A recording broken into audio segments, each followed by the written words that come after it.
Hello and welcome to bro का blog. तो आज मैं आपके साथ एक ऐसी पावरफुल और सच्ची स्टोरी शेयर कर रहा हूँ जो हम सब मिडिल क्लास इंडियन फैमिलीज की लाइफ को सीधा टच करती है। तो ये स्टोरी है एक यंग लेडी डॉक्टर की जो कि फ्रेश ग्रेजुएट है, मतलब अभी अभी एमबीबीएस करके आई है और उसने एक प्राइवेट हॉस्पिटल को ज्वाइन किया। मैंने एक बहुत रिप्यूटेड और अच्छा जाना माना हॉस्पिटल ज्वाइन किया नियर बाय। मैंने सोचा सुबह वहां पे काम करूंगी, शाम को अपने क्लिनिक में ओपीडी करूंगी and they were paying really good, no doubt about it. मैं पहले दिन गई वहां पे और मुझे मालूम पड़ा कि उनको फिजिशियन सिर्फ नाम के लिए चाहिए था। जो हॉस्पिटल की ओनर डॉक्टर थी, जो कि फिजिशियन नहीं थी, गायनेकोलॉजिस्ट थी, वो सारे पेशेंट्स खुद मैनेज करती थी।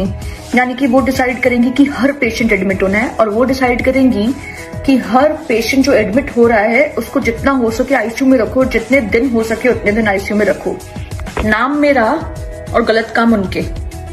तो मैंने रिजाइन कर दिया क्योंकि मैं तो ऐसा नहीं होने दूंगी कि मेरे कंधे पे कोई बंदूक रख के चलाए।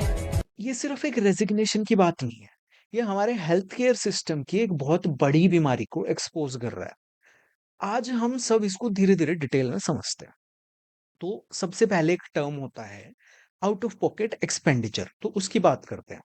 इसका मतलब है कि जब आप हॉस्पिटल जाते हो तो कितना पैसा आप अपनी जेब से देते हो, कितना पैसा आपकी जेब से निकल रहा है। तो नेशनल हेल्थ अकाउंट 2020-21 21-22 के हिसाब से इंडिया में आउट ऑफ पॉकेट एक्सपेंडिचर जो है वो अभी भी लगभग 40% के आसपास है। पहले ये 60 से 65% होता था। कंपेयर करने के लिए बताऊं तो USA, UK, Germany, Taiwan etcetera में ये 10 से 15% के बीच में होता है। हमारे देश में लगभग 64% था और गवर्नमेंट कह रही है कि अभी 40% हो गया है, गवर्नमेंट डेटा के हिसाब से। ओके, लेकिन मिडिल क्लास के लिए ये अभी भी बहुत भारी है। यानी कि आप 100 रुपए जो इलाज में खर्चते हो उसमें से 40 रुपए हमारी खुद की जेब से जाते हैं। यानी कि अगर किसी मिडिल क्लास फैमिली में एक नॉर्मल ऑपरेशन, कोई सीरियस बीमारी हो जाती है, 4, 5, 10, 20 लाख रुपए लग जाते हैं, तो सारी सेविंग्स साफ। कई बार तो घर बेचना पड़ता है, बच्चों की पढ़ाई रुक जाती है और इसको हम कैटास्ट्रॉफिक हेल्थ एक्सपेंडिचर बोलते हैं। यानी कि एक बीमारी पूरे परिवार को गरीबी की तरफ धकेल देती है। अब गवर्नमेंट ने आयुष्मान भारत, पीएम जन आरोग्य योजना, ये सब स्कीम शुरू करी है, नो डाउट। बट ये स्कीम्स मेनली गरीब और वल्नरेबल फैमिलीज के लिए हैं, मिडिल क्लास के लिए नहीं है। मिडिल क्लास आज भी एट रिस्क है इस कैटास्ट्रॉफिक हेल्थ एक्सपेंडिचर के। हमें आज भी अगर घर में कोई भारी बीमारी हो जाए तो अपनी सेविंग्स और उधार लेना पड़ता है, पता नहीं क्या क्या करना पड़ता है। प्लस इसके अलावा गवर्नमेंट हॉस्पिटल्स की हालत हम सबको पता है। गवर्नमेंट हॉस्पिटल्स में मतलब कहने की जरूरत नहीं है, नाम लेते ही तुम्हारे सामने आ गया होगा, आंखों के सामने, कि बेड्स की बहुत भारी कमी है। वर्ल्ड बैंक और गवर्नमेंट डाटा के हिसाब से अगर जाएं तो पर 1000 पॉपुलेशन पे 1.6 बेड्स हैं इंडिया में, जबकि डब्ल्यूएचओ रेकमेंड करता है कि हर 1000 बंदों पे 3.5 बेड्स होने चाहिए। डॉक्टर पेशेंट रेशो भी ऑफिशियली 1.8 बताया जाता है, लेकिन गांव गवांड के जो एरिया है वहां पे स्पेशलिस्ट की 60 से 70% पोस्ट खाली बताई जाती हैं। और किसी भी सरकारी हॉस्पिटल में हम जाते हैं तो जो वहां पे वार्ड होते हैं, यानी कि जो एडमिट किया जाता है, वो ओवर क्राउडेड होते हैं। मैं खुद मतलब डबल ऑक्यूपेंसी वाले बेड पे रहा हुआ हूँ कि एक बेड पे दो बंदे हैं, 10 रुपए हर रोज बेड का चार्ज कर रहे हैं, बट स्टिल आपको बेड शेयर करना पड़ रहा है। अब 10 रुपए कोई ज्यादा नहीं है, बट बात जो है वो प्रिंसिपल की है कि अगर 10 रुपए फीस एक बेड की है एक बंदे के लिए, और आप पूरी फीस लेके दो बंदों को उस पे सुला रहे हो, तो इन सब चीजों की वजह से टॉयलेट्स भी गंदे होते हैं। आई मीन गवर्नमेंट हॉस्पिटल्स बताने की जरूरत नहीं है कैसा होता है। और मैं ये किसी छोटे शहर की बात नहीं कर रहा हूँ, आप मेट्रो सिटीज में भी गवर्नमेंट हॉस्पिटल में जाएंगे वहां भी आपको यही हालत मिलेगी। मेरा जब यूपीएससी का मेडिकल था, यानी कि इंटरव्यू के बाद मेडिकल होता है, तो मैं दिल्ली के गवर्नमेंट हॉस्पिटल में वो मेडिकल हो रहा था, एंड आप यकीन नहीं मानोगे, यूरिन सैंपल्स जो होते हैं ना बॉटल्स में, वो खुले में रखे हुए थे। सो मिडिल क्लास आदमी जो कि एक डिसेंट स्टैंडर्ड ऑफ लिविंग या फिर एक स्टैंडर्ड ऑफ लिविंग मेंटेन करता है, वो जल्दी से गवर्नमेंट हॉस्पिटल में जाना पसंद नहीं करता, उसे प्राइवेट की तरफ ही भागना पड़ता है। और उसका एक और रीजन है टाइम, कि गवर्नमेंट हॉस्पिटल में टाइम भी बहुत ज्यादा लगता है। अब क्या हुआ कि ये जो पब्लिक और प्राइवेट के बीच में, हॉस्पिटल के बीच में, हेल्थ के बीच में जो गैप था, इसको भरने के लिए इंडिया के अंदर हेल्थ इंश्योरेंस सेक्टर आ गया, जो कि बहुत तेजी से बढ़ रहा है। 2025 में इसका जो मार्केट साइज था ना इंडिया में, वो लगभग 16 से 18 बिलियन डॉलर का था, जो कि अगले 7-8 साल में डबल हो सकता है। लोग इंश्योरेंस ले रहे हैं, प्रीमियम भर रहे हैं, प्रीमियम भी हर साल बढ़ रहे हैं, और हम इंश्योरेंस लेके निश्चिंत हो जाते हैं कि अब ठीक है।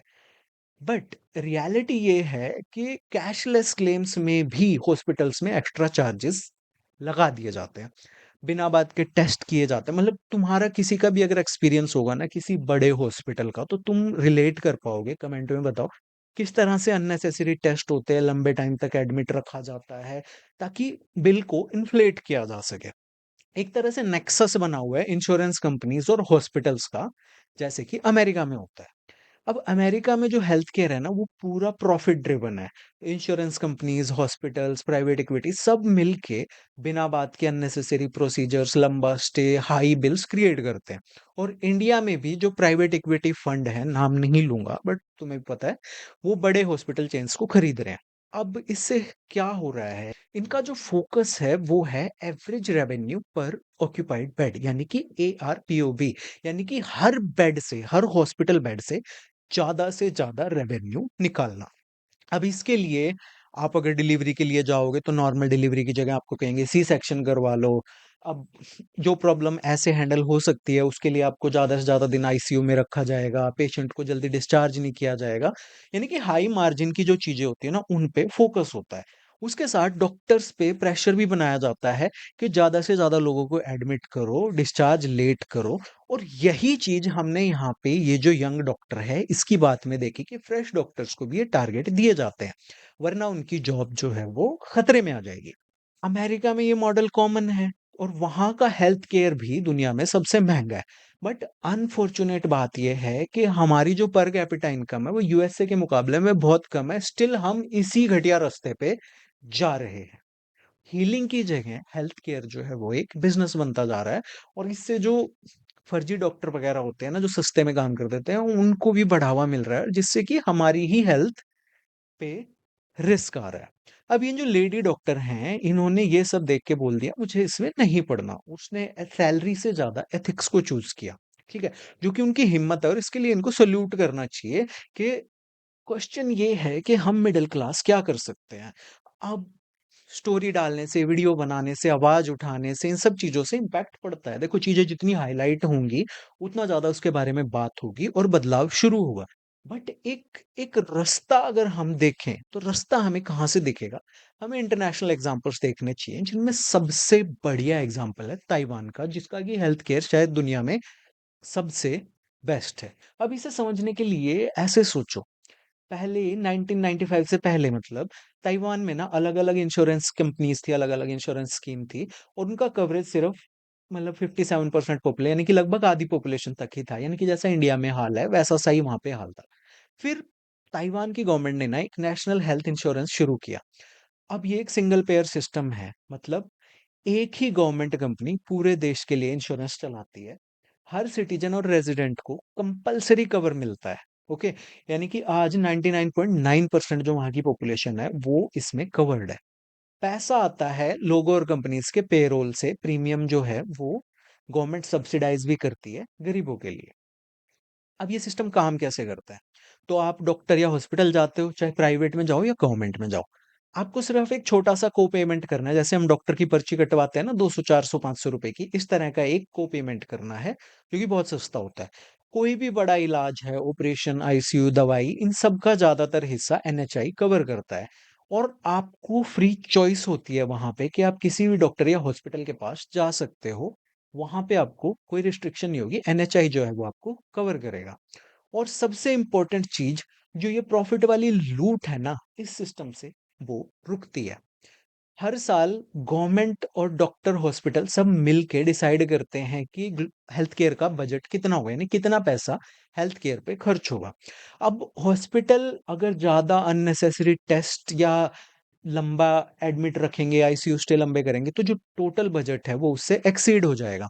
फिर हर क्लेम का जो पेमेंट है वो गवर्नमेंट जो है थोड़ा-थोड़ा काटना शुरू कर देगी पॉइंट सिस्टम में। तो इससे हॉस्पिटल्स जो है ना वो खुद को वहाँ पे कंट्रोल करते हैं आलतू-फालतू टेस्ट करने से, बिना बात के आईसीयू स्टे में रखने से। दूसरा वहाँ पे क्या है कि डायग्नोसिस रिलेटेड ग्रुप्स हैं, यानी कि एक बीमारी के लिए एक फिक्स्ड पेमेंट सिस्टम है। तो आप एक्स्ट्रा दिन रखो, फालतू टेस्ट करवाओ तो उसका कोई फ़ायदा नहीं है, क्योंकि आपको उसका पेमेंट नहीं मिलेगा कि भई आपको टीबी है तो टीबी के ये टेस्ट हैं। ओके? अगर इसके बाहर कोई टेस्ट हो रहा है तो गवर्नमेंट उसके लिए रिइम्बर्स नहीं करेगी। सो एक ये सिस्टम है, तो इससे भी जो फालतू टेस्ट है, और टेस्ट नहीं यार, हॉस्पिटल में इतना दिन पड़े रह के भी इंसान जो है वो परेशान हो जाता है। ओके? तो वो जो एक सफरिंग है ना वो भी इससे बचाई जाती है, मतलब इंसान जो परेशान होता है ना वो भी बचाया जाता है। तो इससे फ़ायदा ये होता है कि वहाँ पे जो लोगों का आउट ऑफ पॉकेट एक्सपेंडिचर है ना मेडिकल कॉस्ट पे, वो कम हो जाता है। जैसा दूसरा, लाइफ एक्सपेक्टेंसी और जो जन्म के टाइम पे बच्चों की डेथ हो जाती है, वो सब बहुत कम हो गया है और लोगों का जो अपने हेल्थ केयर में जो सैटिस्फैक्शन है, वो बहुत हाई है।